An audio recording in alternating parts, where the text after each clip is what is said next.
नमस्ते। आज की हमारी इस चर्चा में आपका बहुत बहुत स्वागत है। आज हम एक ऐसे विषय की गहराई में उतरने वाले हैं जो सच में रोंगटे खड़े कर देने वाला है।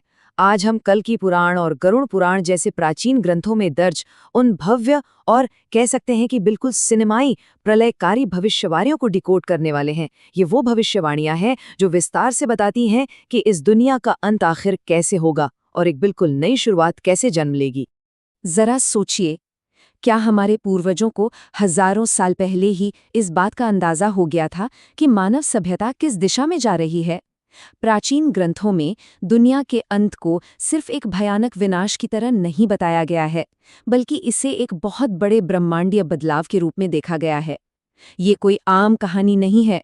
ये हमारे आज की सच्चाई से शुरू होकर एक सर्वनाश और फिर एक नए सुनहरे युग के जन्म तक की पूरी यात्रा है। तो चलिए, बिना किसी देरी के सीधे इस रहस्य में गोता लगाते हैं। तो शुरुआत करते हैं हमारे पहले भाग से, कलयुग का भयानक सच। अब इन ग्रंथों के अनुसार महाभारत का युद्ध खत्म होते ही मानवता ने अपने सबसे अंधकारमय दौर में कदम रखा, जिसे हम कलयुग कहते हैं। इस विशाल ब्रह्मांडीय चक्र को समझने के लिए हमें ये देखना होगा कि ये ग्रंथ आज हमें वास्तव में कहाँ रखते हैं। देखिए, शुरुआत होती है सतयुग यानी स्वर्ण युग से, जहाँ सिर्फ सत्य और धर्म था। फिर आया त्रेता युग, उसके बाद द्वापर युग और अंत में कलयुग, हमारा आज का समय, जिसे सबसे छोटा लेकिन सबसे भयंकर युग माना गया है। इस पूरे कालचक्र का आधार हमें भगवान कृष्ण के उस बेहद प्रसिद्ध श्लोक में मिलता है, यदा यदा ही धर्मस्य। मतलब, जब जब धर्म का पतन होता है और अधर्म अपनी सीमाएं पार करता है, तब तब इस ब्रह्मांड के संतुलन को वापस लाने के लिए ईश्वर अवतार लेते हैं। अब ये श्लोक सिर्फ एक वाक्य नहीं है, बल्कि ये अवतारों की इस पूरी महाकाव्य कथा का मूल आधार है। अब अगर हम गरुड़ पुराण की बात करें, तो इस अंधकार युग के जो संकेत वहां दिए गए हैं ना, वो सच में चौंकाने वाले हैं।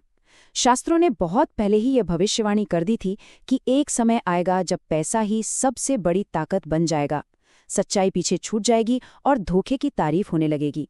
लोग मशीनों की पूजा ईश्वर से भी ज्यादा करने लगेंगे, आध्यात्म कहीं खो जाएगा और समाज सिर्फ दिखावे पर टिक जाएगा। है न कमाल की बात? हजारों साल पहले लिखी गई ये बातें आज के समाज की कितनी सटीक तस्वीर पेश करती हैं। और इन भविष्यवाणियों की जो चरम सीमा है, वो तो सच में हैरान कर देती है। ग्रंथों में बताया गया है कि कलयुग के अंत तक आते आते मानव शरीर इतना कमजोर हो जाएगा कि इंसान की अधिकतम उम्र, जरा सोचिए, सिकुड़कर सिर्फ 20 साल रह जाएगी। जी हाँ, सिर्फ 20 साल। 12 साल की उम्र तक आते आते बाल सफेद हो जाएंगे और शारीरिक और मानसिक ताकत का पूरी तरह से पतन हो जाएगा। ये सचमुच एक भयानक स्थिति का संकेत है। चलिए अब बढ़ते हैं दूसरे भाग की तरफ, पांडवों के 5 रहस्यमयी दृश्य। महाभारत युद्ध के बाद जब युधिष्ठिर कलयुग के भविष्य को लेकर बहुत परेशान थे, तो कृष्ण ने उन्हें एक जंगल में भेजा। वहां उन्होंने बहुत ही प्रतीकात्मक और अजीबोगरीब दृश्य देखे। आइए इन्हें एक एक करके डिकोड करते हैं। सबसे पहले युधिष्ठिर ने एक 2 सूंड वाला हाथी देखा।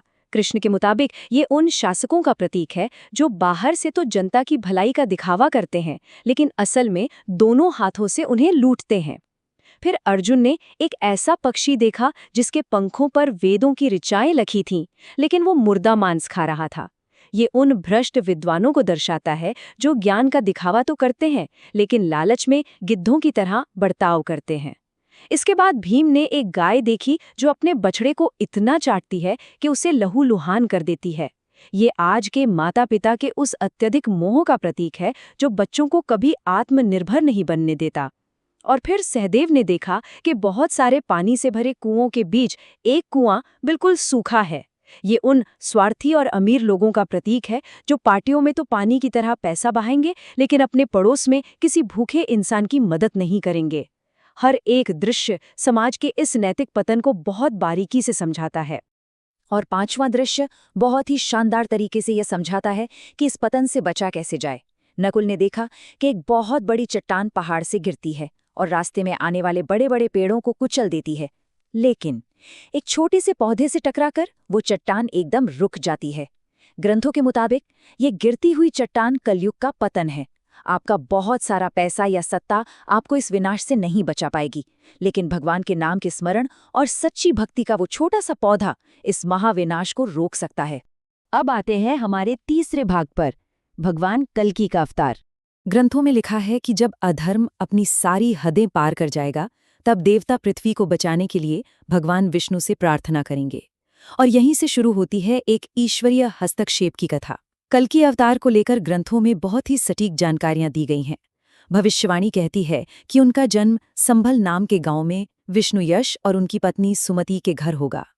यही नहीं, ये भी बताया गया है कि भगवान परशुराम, जो अमर हैं और युगों से इस पल का इंतजार कर रहे हैं, वो खुद कल्कि का मार्गदर्शन करेंगे और उन्हें वेदों के साथ साथ युद्ध कला की शिक्षा भी देंगे। इस ब्रह्मांडीय युद्ध की तैयारी का जो वर्णन है ना, वो एकदम अद्भुत है। अपनी शिक्षा पूरी करने के बाद भगवान शिव खुद कल्कि को कुछ बेहद खास अस्त्र शस्त्र सौंपते हैं।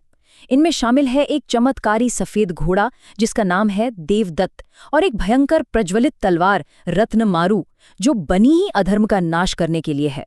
ये सब मिलकर युद्ध के लिए एक अचूक ईश्वरीय शस्त्रागार तैयार करते हैं। और फिर समय आता है उस अंतिम महायुद्ध का। कल्कि और उनकी सेना का सीधा सामना होता है कलयुग के साक्षात रूप यानी राक्षस कली से। कली की सेना में कोक और विकोक नाम के दो भयंकर सेनापति हैं, जिन्हें ब्रह्मा जी से ये वरदान मिला है कि उन्हें कोई हरा नहीं सकता। लेकिन कथा के अनुसार भगवान कल्कि यहाँ एक बहुत ही विशिष्ट रणनीति अपनाते हैं। वो उन दोनों राक्षसों पर एक ही समय में बिल्कुल एक साथ प्रहार करते हैं। इससे उनका अजय होने का वरदान टूट जाता है। अपनी अजय सेना को इस तरह मिट्टी में मिलता देख कली घबरा जाता है और मैदान छोड़कर भाग खड़ा होता है। आगे बढ़ते हैं भाग 4 की ओर, महाप्रलय और नया सतयुग। देखिए, दुष्टों का संहार करना तो इस ईश्वरीय मिशन का सिर्फ पहला हिस्सा था। ग्रंथों के अनुसार इसके बाद पूरे ब्रह्मांड का एक खौफनाक और पूरी तरह से सिनेमाई रीसेट होना बाकी है। पृथ्वी को शुद्ध करने के लिए जिस स्तर के विनाश की बात कही गई है, वो हमारी कल्पना से भी बाहर है। इस महाप्रलय के 3 मुख्य चरण बताए गए हैं। सबसे पहले आसमान में 7 सूर्य एक साथ प्रकट होंगे और उनकी भयंकर गर्मी पृथ्वी के सारे पानी को सुखा देगी। सब कुछ भस्म हो जाएगा।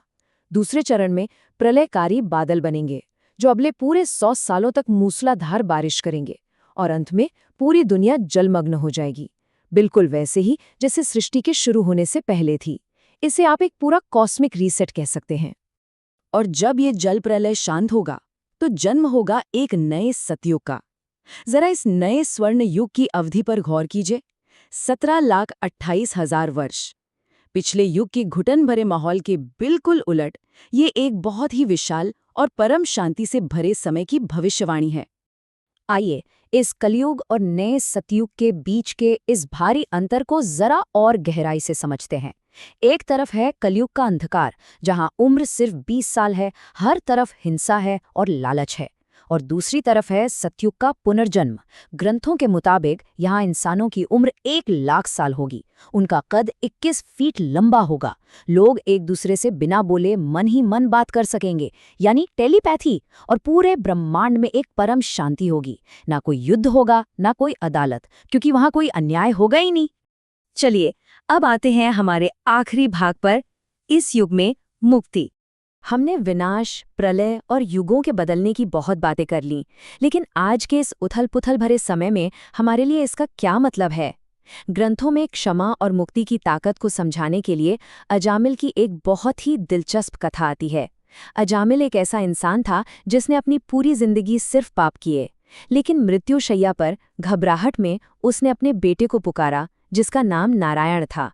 अनजाने में ही सही, भगवान का नाम लेने भर से उसे यमदूतों से बचा लिया गया। ये कथा इस बात पर बहुत जोर देती है कि ईश्वरीय क्षमा वास्तव में असीम है। तो सबसे काम की बात यह है कि पुराणों के अनुसार आज के इस दौर में मुक्ति पाना बहुत ही आसान है। कलयुग में हम इंसानों की उम्र कम है और क्षमताएं भी बहुत सीमित हैं। इसलिए ग्रंथों का स्पष्ट संदेश है कि आपको किसी कठोर तपस्या की जरूरत नहीं है, ना ही किसी भव्य और महंगे यज्ञ की आवश्यकता है। बस सच्ची भक्ति और भगवान के नाम का स्मरण ही इस अंधकारमय युग में मुक्ति का सबसे शक्तिशाली और सीधा रास्ता है। और यही बात हमें आज के सबसे गहरे दार्शनिक प्रश्न पर लाकर खड़ी कर देती है। क्या सतयुग केवल एक समय है जो भविष्य में कभी आएगा, या फिर ये एक चेतना है? ग्रंथों में ये गहरा विचार भी छिपा है कि अगर हम आज सच बोलते हैं, निस्वार्थ भाव से सेवा करते हैं और अपने अंदर के लालच को छोड़ देते हैं, तो हम आज अभी सतयुग में ही जी रहे हैं।